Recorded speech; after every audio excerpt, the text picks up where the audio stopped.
மாமா, சிந்து சொல்றதை நீங்களும் நம்புறீங்களா? நான் போய் அப்படி எல்லாம் பண்ணுவானா? என்ன போய் சந்தேகப்படுறீங்களே மாமா?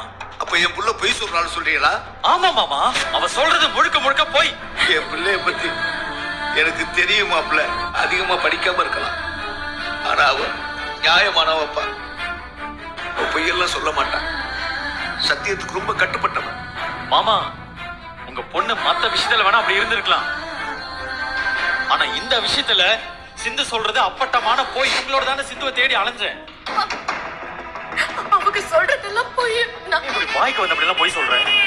இப்படி போய் சொல்லி என்னத்தை சாதிக்க போற?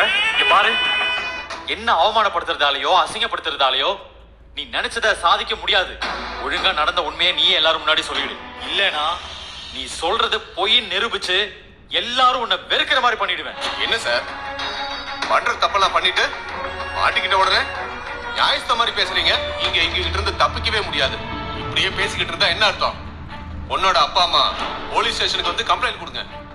சட்டப்படி உங்க பொண்ணை கடத்தினதுக்காக நாங்க சிவா மேல ஆக்ஷன் எடுக்கிறோம்.